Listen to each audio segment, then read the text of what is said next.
मतलब pharma industry को तो पिछले 2 सालों में इतने सारे चैलेंजेस आए हैं जो मेरे ख्याल से पिछले 20 सालों में भी नहीं आए होंगे। उसका एक मेजर रीजन कोविड भी था। कोविड के बाद फिर जो कोविड में तो बूम नहीं आ गया फार्मास्यूटिकल में। ये एक मिसकंसेप्शन है। एक दवा है जिस पे बूम आया था।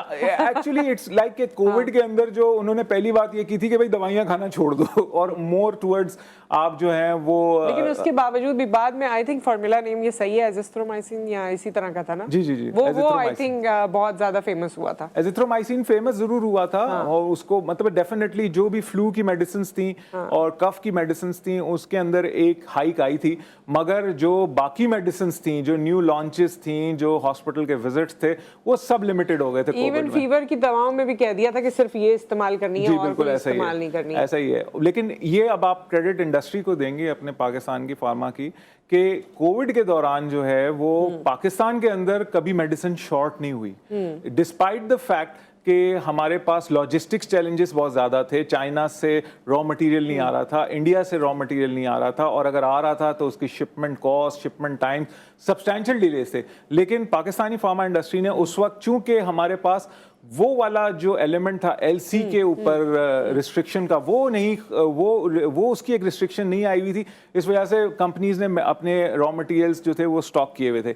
इस वक्त जो पोजीशन है वो बिल्कुल ऑपोजिट साइड पे है कि इस वक्त एलसीज के खोलने में दुश्वारियां हो रही हैं, डिलेज हो रही हैं। एक मतलब है, एक प्रैक्टिसेस बैंक आजकल यही कर रहे हैं डॉलर ना होने की वजह से कि थोड़ा एलसी को डिले कर दें या बैंक कॉन्ट्रैक्ट्स को डिले कर दें। तो इससे आपको लगता है कि जो मेजर अद्वियात हैं उनकी फराहमी में मुश्किलात होंगी? बिल्कुल हो सकती हैं अगर इसको आने वाले दिनों में मेरे ख्याल से we are talking about next 25 to 30 days में शॉर्टेजेस बढ़ने का बहुत ज़्यादा खदशात हैं अगर इसी तरीके से डिले किया गया एलसीज की जो खोलने के अंदर जो प्रॉब्लम्स आ रही हैं, जो रिस्ट्रिक्शंस आई हुई हैं, जो लिमिट्स हैं।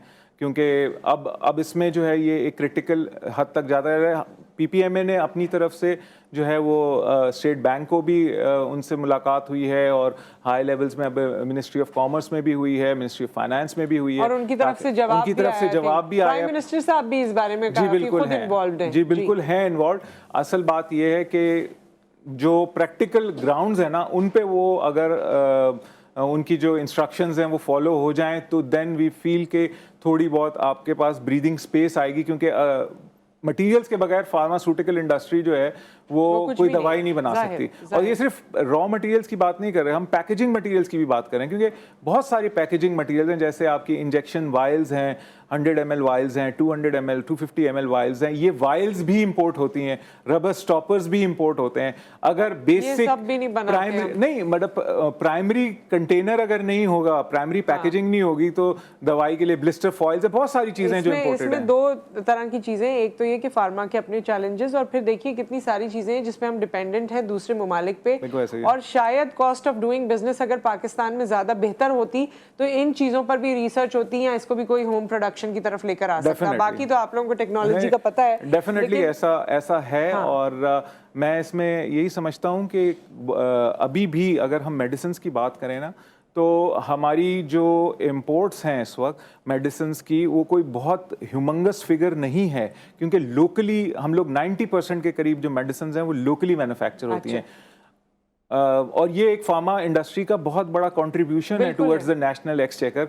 अगर इस वक्त पाकिस्तान की फार्मा मार्केट कोई $3 बिलियन के करीब की है, तो अगर ये पाकिस्तान की मार्केट इस तरह से डेवलप नहीं हुई होती तो आप जैसे दुनिया में इलाज आप देखते हैं कि कितना महंगा है, यही $3 बिलियन की हम $3 बिलियन की जगह $7 बिलियन हम इंपोर्ट कर रहे होते, और ये एक इजाफी बोझ होता हमारे नेशनल एक्सचेकर पे। तो this is the contribution which the pharma industry has made over the last decades.